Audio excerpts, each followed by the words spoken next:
Welcome once again to Lehto's Law. Here's Steve Lehto. Got one of them wacky stories about litigation and how hilarity ensues after litigation ensues. And, litigation is not fun. And I have a lot of people who call me and say, Steve, I want to file a lawsuit over something. And I explain to them how difficult that's going to be and what a long road it's going to be. And they go, I don't care. I want to do this. I'd like to file a lawsuit. And I try to explain to people, lawsuits aren't fun. They're not fun. So take this as a warning. By the way, Heather, Ryan, who's a Finn, by the way, and Doug sent this story to me out of Canada from driving.ca, but it's been widely reported elsewhere also.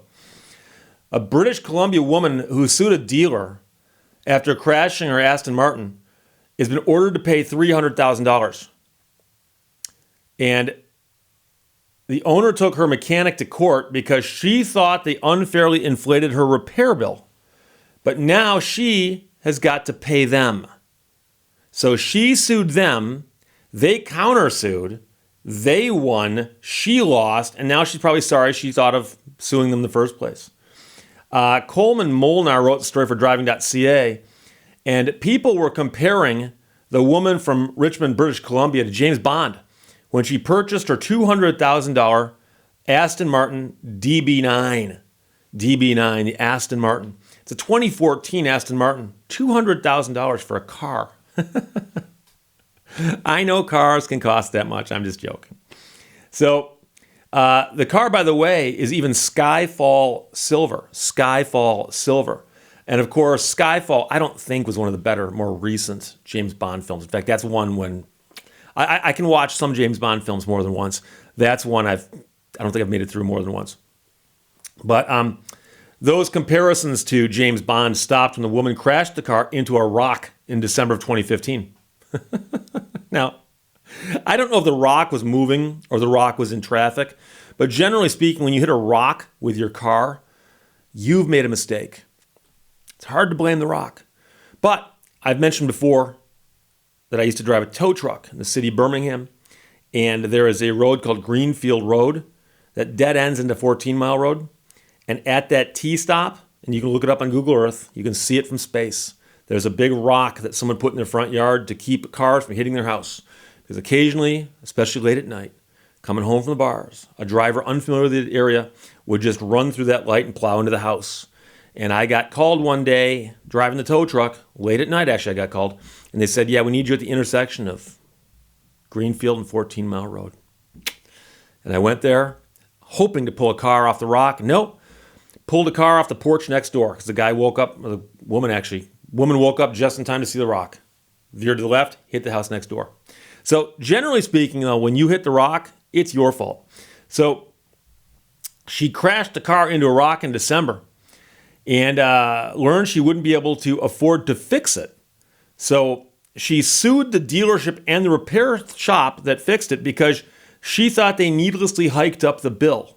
Okay, so she wrecks the car, takes it to a repair shop, and then when they tell her what the repair is going to be, she sues them. Now, it turns out that she only had basic insurance on the car. She did not have, apparently, whatever it would take to cover a car rock collision. I'm guessing that's some form of comprehensive coverage. And the repair bill was, it says here, $85,000 to $135,000. Now, I'm not sure why it jumps around like that, why it wouldn't be one or the other. So when she was handed the invoice, she decided to go to court instead, and she actually suggested that she did not have to pay this money. She should not have to pay that much money. She thought that that bill was inflated. That was crazy. So she filed the lawsuit in 2018, and she sued a dealer and an auto shop, saying they had taken advantage of her and her lack of English-speaking skills and her perceived wealth. They sold her a luxury vehicle, and somehow that was wrong. And then they overcharged her for the cost of repairs, and she wasn't going to pay, and that was wrong. So she then hired and fired 4 different law firms, and that was wrong. Now, you might say, Steve, why do you say that? And, if someone's got a good case, it's not hard to find an attorney. It's not hard to find an attorney if you've got a good case. And so if you find yourself burning through law firms, usually you see these in divorce cases. And I've mentioned before about that as a divorce case out of Oakland County, Michigan, which is often described as the case from heck. That's my PG version of it. And the litigants on both sides have burned through attorneys because the attorneys are sick of the parties. They're just sick of the parties. And usually that's the problem. It's usually a problem between the client and the attorney. They can't get along. But if you can't get along with all these different people and you've got a good case, there's a problem there. But I suspect that the case is not that good. So she burned through 4 law firms. She then decided to represent herself. She also sued for pain and suffering. She wanted damages of $300,000. And by the way, she wanted a new car.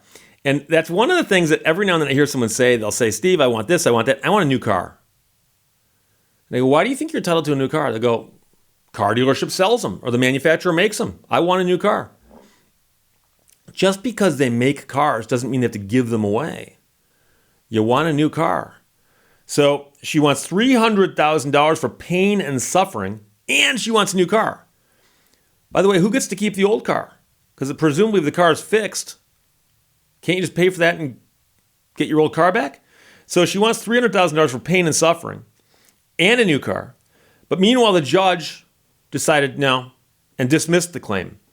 But instead, he ordered her to pay the counterclaim, which was for the amount of the damages, which is $85,000, interest on those damages, because if you sue somebody for money and the case drags to the court and then they're ordered to pay you here, you can usually get interest back the date you filed the claim. Because if you owed them money here, why wouldn't you pay interest on it? So you got to pay interest on that. So prejudgment interest makes complete sense. So he ordered her to pay $85,000 to pay for the repairs, ordered her to pay the prejudgment interest of $4,000, also ordered her to pay the legal fees of the other side, and ordered her to pay storage fees of $400 a day. Now, $400 a day might seem steep, but then again, it is an Aston Martin in Skyfall Silver. Again, a lesser James Bond film, but still, that does not make the car any lesser. It's just the name of the color. So she got hit with a $328,930.50 judgment. That's what she owes them, $328,000. But good news is Canadian. So the whole suing the sellers after crashing it bit is definitely not something Bond would do, Coleman Molnar writes. Destroying the car, sure, that's something you do.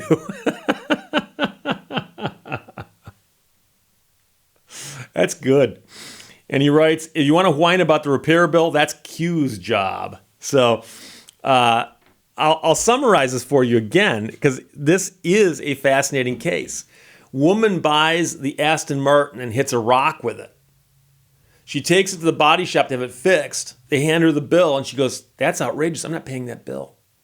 She sues them for hundreds of thousands of dollars. And they countersue her because they've got a valid claim. They fixed the car. They just want her to pay the bill. Meanwhile, the car is sitting there. They litigate for a few years, and the court comes back and goes, you, owner of the car, you get nothing. You, the people who repaired the car, you get something. And they wind up with a judgment against her for $300,000. The main claim was frivolous. That is the woman suing the repair shop. The counterclaim was good, breach of contract. They did the work and needed to get paid. That is a classic case. Now, the question is, if she had simply squabbled with them but not sued them, would they have sued her for the money, or would they just held on to her car until she paid them? They probably would have done that, I would guess. But if she couldn't pay them or didn't pay them, they could have sued her for the $89,000. Or they could have kept her car with a mechanic's lien and probably sold it at auction, gotten their money paid that way, and then if there's a surplus, give it back to her. But the ironic thing is that she filed the lawsuit. Instead of owing them $85,000, she owes them $300,000. And that's not good. But of course, she was representing herself. And you know what they say? So Heather, Ryan, and Doug, thanks for passing along. BC woman who sued dealer after crashing her Aston Martin ordered to pay them $300,000 after she sued them, and she lost her case. Driving.ca had the story. Coleman Molnar wrote it. Great story. Questions or comments, put them below. Let's talk to you later. Bye-bye. Thank you for watching Lehto's Law. took my dog to a bonfire, and as she sat there staring at it blankly, I realized she loves sticks, and I was burning a giant toy pile of sticks. Oopsie!